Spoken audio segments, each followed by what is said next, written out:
श्री कृष्णचंद्र भगवान की जय।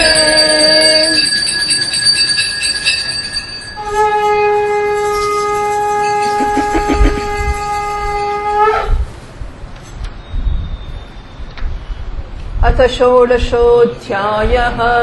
ब्रह्मोवाच इति तद्गृणताम् तेषाम् मुनीनाम् योगधर्मिणाम् प्रतिनन्द्य जगादेदम् विकुण्ठनिलयो विभुः।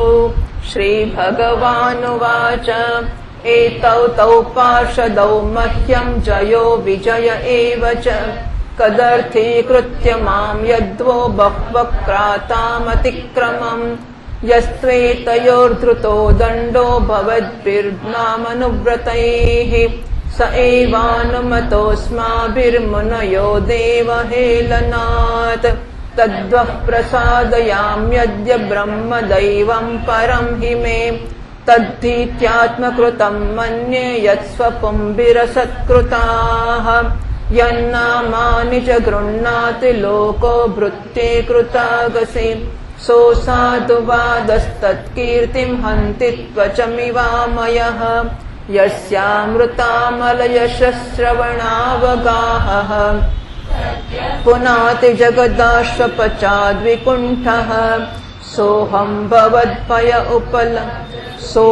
भवद्भ्य उपलब्धसुतीर्थकीर्तिः छिन्द्याम् स्वबाहुमपि वः प्रतिकूलवृत्तिम् यत्सेवया चरणपद्मपवित्ररेणुम् सद्यः क्षताखिलमलम् प्रतिलब्धशीलम् न श्रीर्विरक्तमपि माम् विजहाति यस्याः प्रेक्षालवार्थ इतरे नियमान् वहन्ति नाहम् तथाद्मि यजमानः विर्विताने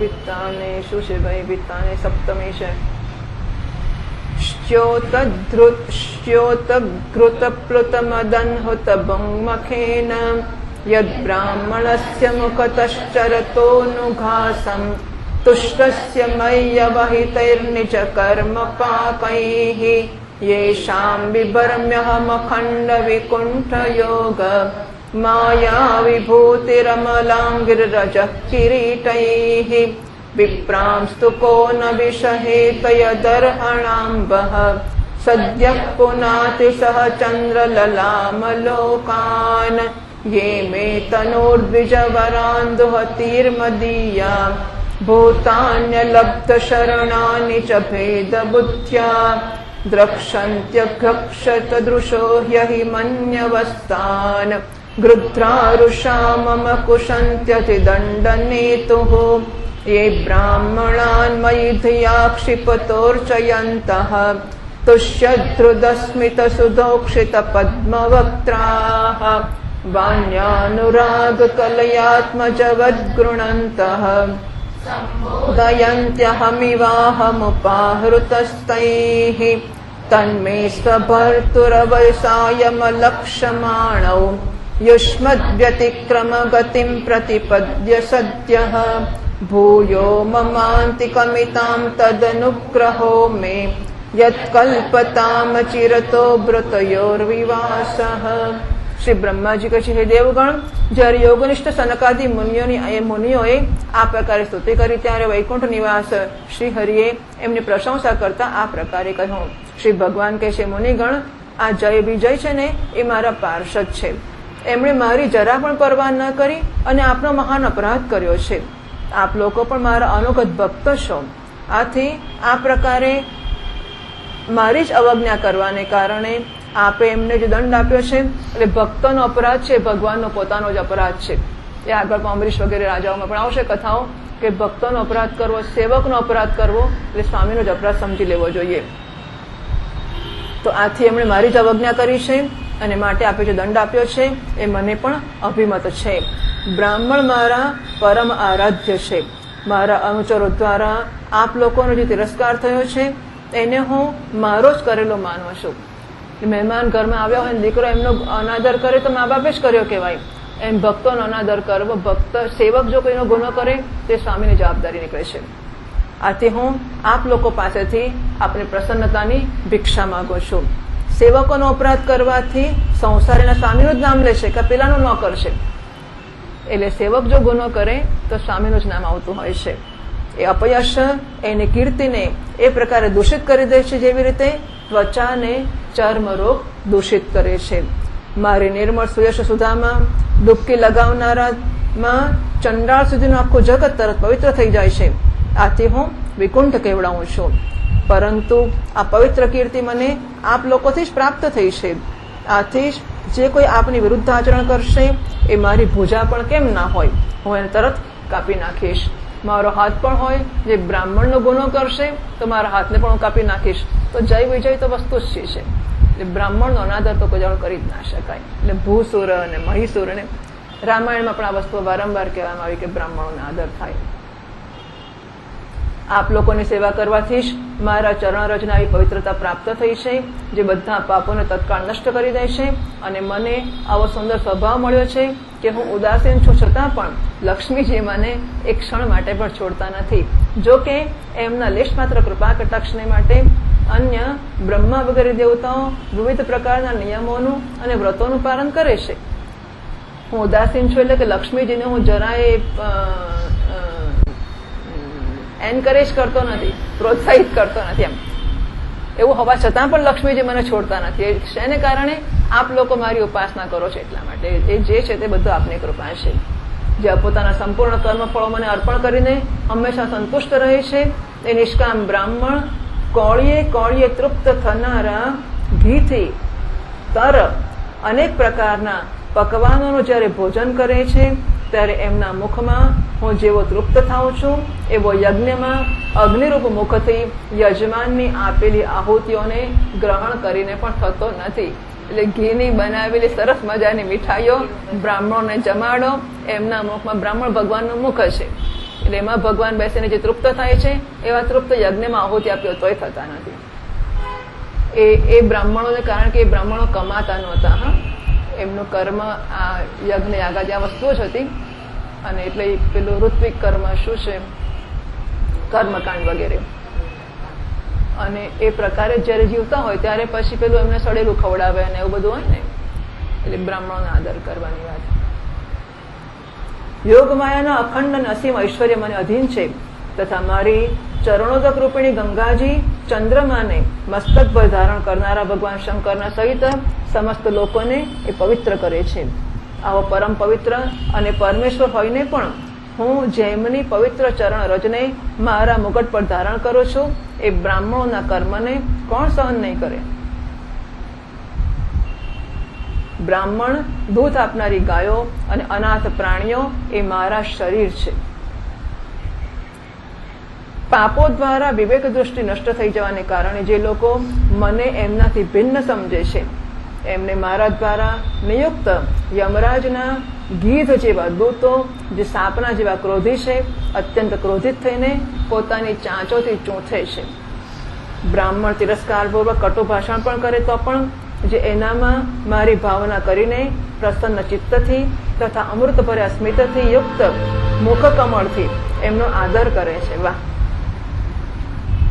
કેવું સુંદર છે ને કે બ્રાહ્મણ એકવાર ખોટું ભલે તિરસ્કારની ભાષા પણ બોલે છતાં પણ જો વ્યક્તિ એનો આદર કરે છે, તથા જેવી રીતે રેસાયેલા પિતાને પુત્ર અને આપ લોકોને હું મનાવું છું, તેનો કેવો તમને મનાવું છું કે મારા સેવકોએ અપરાધ કર્યો તમારો એટલે મેં જ કર્યો કહેવાય ને, એટલે તમને ખુશ કરવાની મારી જવાબદારી છે, તો કેવો તમને મસ્કા મારું છું. એવી રીતે પ્રેમપૂર્ણ વચનથી પ્રાર્થના કરતા એમને શાંત કરે છે, એ મને પોતાના વશમાં કરી લે છે. મારા આ સેવકોએ મારો અભિપ્રાય ન સમજીને જ આપ લોકોનું અપમાન કર્યું છે. આથી મારા અનુરોધથી આપ કેવળ એટલી કૃપા કરો કે એમનું આ નિર્વાસન કાળ, એટલે અહીંથી કાઢી મૂક્યા છે ને, કાઢી મૂકવાનો જે સમય છે એ શીઘ્ર સમાપ્ત થઈ જાય અને પોતાના અપરાધના અનુરૂપ અધમ ગતિને ભોગવીને શીઘ્ર મારી પાસે પાછા આવે. એટલે એમના અપરાધની ક્ષમા પણ પોતે માગીને જરા, એટલે બંને બાજુ આ બધા બહુ હોશિયાર હોય લોકો, એટલે પેલા ખુશ કરતા જાય જોડે જોડે પોતાનું કામ પણ કરાવી લે. બ્રહ્મોવાચ અથ તસ્યોષતીમ દેવીમ ઋષિકુલ્યામ સરસ્વતીમ नास्वाद्यमन्युदष्टानां तेषामात्माप्यतृप्यत सतीं व्यादाय शृण्वन्तो लघ्वीं गुर्वर्थ गह्वरां विगाह्यागाधगम्भीरां न विदुस्तच्चिकीर्षितम् ते योगमाययारब्धपारमेष्ठ महोदयम् प्रोचुः प्राञ्जलयो विप्राः प्रहृष्टाः क्षुभितत्वचः ऋषय ऊचुः न वयम् भगवन् विद्मस्तव देव चिकीर्षितम् कृतोऽनेऽनुग्रहश्चेति यदध्यक्षः प्रभाषसे ब्रह्मण्यस्य परम् दैवम् ब्राह्मणाः किल ते प्रभो विप्राणाम् देवदेवानाम् भगवानात्मदैवतम् त्वत्तः सनातनो धर्मो रक्ष्यते तनुभिस्तव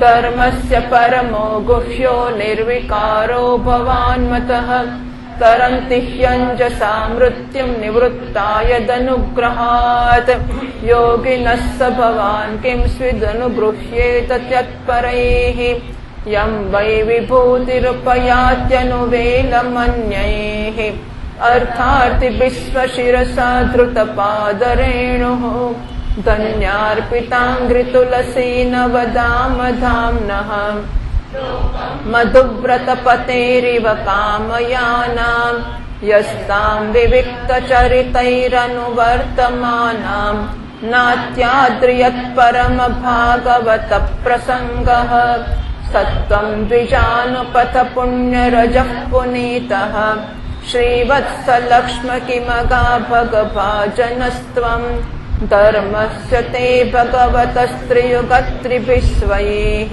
पद्भिश्चराचरमिदम् द्विजदेवतार्थम् नूनमृतम् तदभिघातिरजस्तमश्च सत्त्वेन नो वरदया तनुवा निरस्य न त्वम् द्विजोत्तमकुलम् यदिहात्मगोपम् गुप्ता वृषस्वर्हणेन ससूनृतेन तर्ह्येव नङ्क्षति शिवस्तव देवपन्थाः लोको ग्रहीष्य दृषभस्य हि तत्प्रमाणम् तत्तेन भीष्टमिव सत्त्वनिधिर्विदित्सोः क्षेमम् जनाय निजशक्तिभिरुद्धृतारेः नैतावतात्र्यधिपतेर्बत विश्वभर्तुः तेजः क्षताम् त्ववनतस्य सते विनोदः यं वानयोर्दममधीश भवान् विधत्ते वृत्तिं नु वा तदनु मन्महि निर्व्यलीकम् अस्मासु गाय उचितो ध्रियतां सदण्डः येनागसौ वयमयुङ्क्ष्महि किल्बिषेण।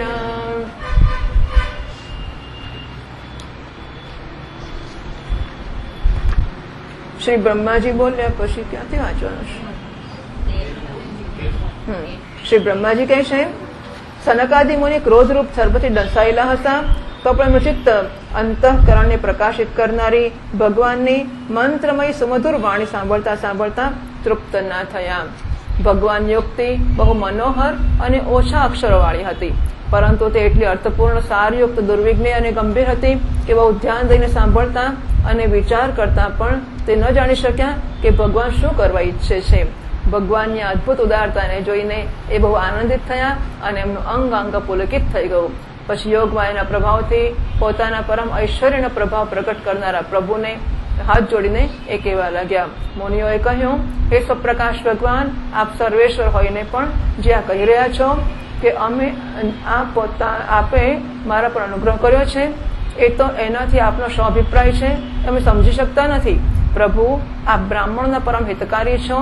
આથી લોક શિક્ષણ માટે આપ ભલે એવું માનો કે બ્રાહ્મણ મારા આરાધ્ય દેવ છે. વસ્તુતઃ તો બ્રાહ્મણ અને દેવતાઓના પણ દેવતા, બ્રહ્માદિના પણ આપ જ આત્મા અને આરાધ્ય દેવ છો. સનાતન ધર્મ આપથી જ ઉત્પન્ન થયો છે. આપના અવતારો દ્વારા જ સમય સમય પર આપે એની રક્ષા કરી છે તથા નિર્વિકાર રૂપ આપ જ ધર્મના પરમ ગુહ્ય રહસ્ય છો, આવો શાસ્ત્રોનો મત છે.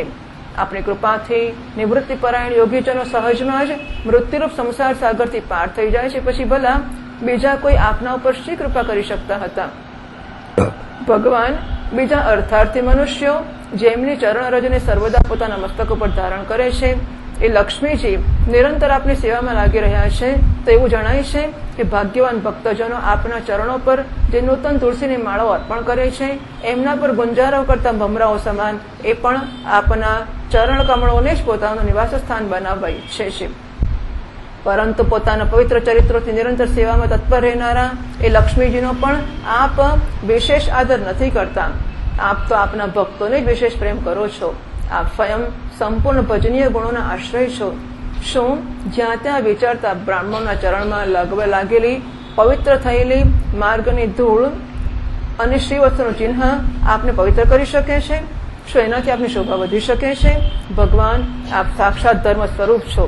આપ સત્યાદિ 3 યુગોના પ્રત્યક્ષ રૂપથી વિદ્યમાન રહો છો તથા બ્રાહ્મણ અને દેવતાઓને માટે તપ, શૌચ અને દયા પોતાના આ 3 ચરણોથી આપ આ ચરાચર જગતની રક્ષા કરો છો. હવે આપ પોતાની શુદ્ધ સત્વમય વરદાયની મૂર્તિથી અમારા ધર્મ વિરોધી રજોગુણ અને તમોગુણને દૂર કરો. હે દેવ, આ બ્રાહ્મણ કુળ આપના દ્વારા અવશ્ય રક્ષણીય છે. જો સાક્ષાત ધર્મરૂપ થઈને પણ આપ સુમધુર વાણી અને પૂજન આદિ દ્વારા આ ઉત્તમ કુળની રક્ષા ન કરો તો આપનો નિશ્ચિત કરેલો કલ્યાણ માર્ગ નષ્ટ થઈ જાય. કારણ કે લોકો તો શ્રેષ્ઠ પુરુષોના આચરણને જ પ્રમાણરૂપથી ગ્રહણ કરે છે.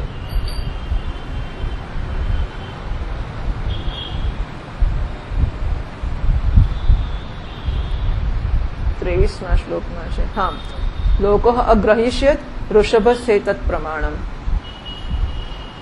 હે પ્રભુ, આપ સત્વગુણની ખાણ છો અને બધા જીવોનું કલ્યાણ કરવા માટે ઉત્સુક છો. આથી આપ પોતાની શક્તિરૂપ રાજા આદિના દ્વારા ધર્મના શત્રુનો સંહાર કરો છો, કારણ કે વેદ માર્ગનો ઉચ્છેદ આપને અભિષ્ટ નથી. આપ ત્રિલોકીનાથ અને જગત પ્રતિપાલક હોઈને પણ બ્રાહ્મણો પ્રત્યે આટલા નમ્ર રહો છો. એનાથી આપના તેજને કોઈ હાનિ થતી નથી. આ તો આપની લીલા માત્ર છે. એ સર્વેશ્વર, આ દ્વારપાળોને આપ જેવો ઉચિત સમજો એવો દંડ આપો અથવા પુરસ્કારના રૂપમાં એમની વૃત્તિ એમને જરા પ્રમોશન આપી દો. અમે નિષ્કપટ ભાવથી બધા પ્રકારે આપની જોડે સહમત છીએ. અથવા અમે આપના આ નિરપરાધ અનુચરોને શાપ આપ્યો છે એને માટે આપ અમને જ યોગ્ય દંડ આપો તો એ પણ અમે સહર્ષ સ્વીકાર કરીએ છીએ. 26મા શ્લોકથી બેટા લાઈટ કરી દો. શ્રી ભગવાનુવાચ એતૌ સુરેતર ગતિમ પ્રતિપદ્ય સદ્યઃ સંરંભ સંવૃત સમાધ્યનુબદ્ધ યોગૌ ભૂયસ્સ કાશમુપયાસ્યત આશુયો વઃ શાપો મયૈવ નિમિત્તસ્તદવૈત વિપ્રાહ. બ્રહ્મોવાચ અથ તે મુનયો દૃષ્ટ્વા નયનાનંદભાજનમ વૈકુંઠમ તદધિષ્ઠાનમ વિકુંઠમ ચ સ્વયં પ્રભમ ભગવન્तं પરિક્રમ્ય પ્રણિપત્યાનુમાન્ય ચ પ્રતિજગ્મુઃ પ્રમુદિતા શંસન્તો વૈષ્ણવીં શ્રિયં ભગવાનનુગાવાહ યાતં મા ભૈષ્ટમસ્તુષં બ્રહ્મ તેજઃ સમર્થોऽપि હन्तुं नेच्छेमतं तुमे एतत् पुरैव निर्दिष्टं रमया कृत्तया यदा पुरापवारिताद्वारि विशन्ति मय्युपारते मयि संरम्भयोगेन निस्तीर्य ब्रह्महेलनं प्रत्येष्यतं निकाशं मे कालेनाल्पीयसा पुनः द्वास्थावादिश्य भगवान् विमानश्रेणिभूषणम् सर्वातिशयया लक्ष्म्या जुष्टं स्वं धिष्ण्यमाविशत तौ तु गीर्वाणऋषभौ दुस्तराद्धरिलोकतः हतश्रियौ ब्रह्मशापादभूतां विगतस्मयौ तदा विकुण्ठधिषणात् तयोर्निपतमानयोः हाहाकारो महानासीद् विमानाग्रेषु पुत्रकाः तावेव ह्यधुना प्राप्तौ पार्षदप्रवरौ हरेः दितेर्जठरनिर्विष्टं काश्यपं तेज उल्बणम् तयोरसुरयोरद्य तेजसा यमयोर्गिवः आक्षिप्तं तेज एतर्हि भगवान् तद्विदित्सति विश्वस्य यस्थितिलयोद्भव हेतुराद्यः ईश्वरैरपि दुरत्यययोगमायः क्षेमं विदास्यति स नो भगवांस्त्रधीशः તત્રાસ્મદીય વિમૃશેન કિયાનિહાર્થઃ. શ્રી ભગવાન કહે છે, મુનિગણ, આપે એમને જે શાપ આપ્યો છે સાચું માનજો, એ તો મારી પ્રેરણાથી જ થયું છે. હવે આ શીઘ્ર જ દૈત્યોને પ્રાપ્ત થશે અને ત્યાં ક્રોધના આવેશથી વધેલી એકાગ્રતાને કારણે સુદૃઢ યોગ સંપન્ન થઈને પછી જલ્દી મારી પાસે પાછા આવશે. શ્રી બ્રહ્માજી કહે છે, ત્યાર પછી એ મુનીશ્વરોએ નયનાભિરામ ભગવાન વિષ્ણુ અને એમના સ્વયં પ્રકાશ વૈકુંઠધામના દર્શન કરીને પ્રભુની પરિક્રમા કરી અને એમને પ્રણામ કરીને તથા એમને આજ્ઞા પ્રાપ્ત કરીને ભગવાનના ઐશ્વર્યનું વર્ણન કરતા પ્રમોદિત થઈને ત્યાંથી પાછા ફર્યા. પછી ભગવાને પોતાના અનુચરોને કહ્યું, જાઓ, મનમાં કોઈ પ્રકારનો ભય ના રાખશો, તમારું કલ્યાણ થશે. હું સર્વ કરવામાં સમર્થ છું, છતાં પણ હું બ્રહ્મ તેજને મટાવવા ઈચ્છતો નથી, કારણ કે એવો જ મને અભિમત પણ છે. એકવાર જ્યારે હું યોગ નિદ્રામાં સ્થિત થઈ ગયો હતો ત્યારે તમે દ્વારમાં પ્રવેશ કરતા લક્ષ્મીજીને રોક્યા હતા. એ સમયે એમને ક્રુદ્ધ થઈને પહેલા જ તમને શાપ આપેલો જ હતો. હવે દૈત્યોનીમાં મારા પ્રત્યે ક્રોધાકાર વૃત્તિ રહેવાથી તમને જે એકાગ્રતા થશે એ પેલો એ આખો દાડો તમને ચિંતા રહેશે કે આ પેલા આપણને આવું કર્યું, પેલા આ ભગવાન આપણા દુશ્મન છે, વગેરે વગેરે. એટલે ક્રોધને કારણે મારામાં જે એકાગ્રતા તમને થશે એનાથી તમે આ વિપ્રતિરસ્કાર જનિત પાપથી મુક્ત થશો અને પછી થોડા જ સમયમાં મારી પાસે પાછા આવશો. દ્વારપાળોને આ પ્રકારે આજ્ઞા આપી ભગવાનના વિમાનોની શ્રેણીઓથી સુસજ્જિત પોતાના સર્વાધિક શ્રી સંપન્ન ધામમાં ભગવાને પ્રવેશ કર્યો. એ દેવશ્રેષ્ઠ જય વિજય તો બ્રહ્મશાપના કારણે એ અલંઘનીય ભગવત ધામમાં જ શ્રીવિહીન થઈ ગયા અને એમનો બધો ગર્વ ગલિત થઈ ગયો. એ પુત્રો પછી જ્યારે એ વૈકુંઠ લોકથી પડવા લાગ્યા ત્યારે ત્યાં શ્રેષ્ઠ વિમાનો પર બેઠેલા વૈકુંઠવાસીઓમાં મહાન હાહાકાર મચી ગયો. એ સમયે દિતિના ગર્ભમાં સ્થિત જે કશ્યપજીનો ઉગ્ર તેજ છે અત્યારે એમાં ભગવાનના એ પાર્ષદ પ્રવરોએ જ પ્રવેશ કર્યો છે. એ બંને અસુરોના તેજથી જ તમારું સર્વનું તેજ ફિક્કું પડી ગયું છે. આ સમયે ભગવાન એવું જ કરવા ઈચ્છે છે જે આદિ પુરુષ સંસારની ઉત્પત્તિ, સ્થિતિ અને લયનું કારણ છે. જેમને યોગમાયાને મોટા મોટા યોગીજનો પણ બહુ કઠિનતાથી પાર કરી શકે છે. એ સત્વાદી ત્રણેય ગુણોના નિયંતા શ્રી હરિ જ આપણું કલ્યાણ કરશે. હવે આ વિષયમાં અમારે વિશેષ વિચાર કરવાથી શો લાભ થઈ શકે એમ છે? જે છે તે આ છે. નારાયણને અત્યારે આવી જ ઈચ્છા છે અને આવું જ થવાનું છે, માટે જ થયું છે. થઈ ગયા પછી તો ચિંતા કરવાનો અર્થ જ નથી. ગમે તે વસ્તુ ગમે તે હોય, સારી કે ખોટી, જે થઈ ગયું છે એ ભગવાનની ઈચ્છા છે. જે થનાર છે એમાં વિચાર કરી શકાય, એને પુરુષાર્થથી બદલવાનો પ્રયત્ન કરી શકાય અગર આપણે ઈચ્છીએ તો. પણ થઈ ગયાની પાછળ કોઈ પ્રશ્ન જ નથી આવતો. નારાયણની જ ઈચ્છા છે. એટલે શ્રીમદ ભાગવતે મહાપુરાણે પારમહંસ્યામ સંહિતાયામ તૃતીય સ્કંધે ષોડશોऽધ્યાયઃ શ્રી કૃષ્ણાર્પણમસ્તુ.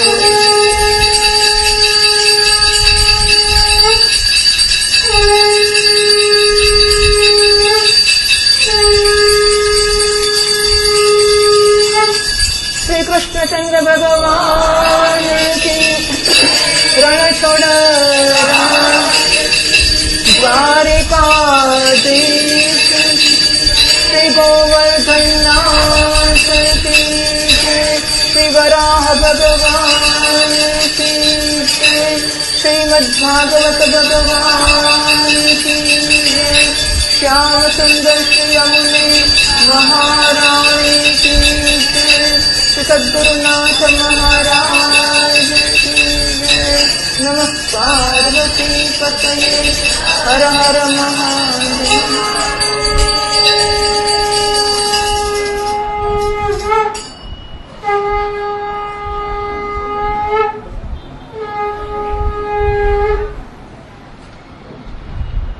વિષ્ણુ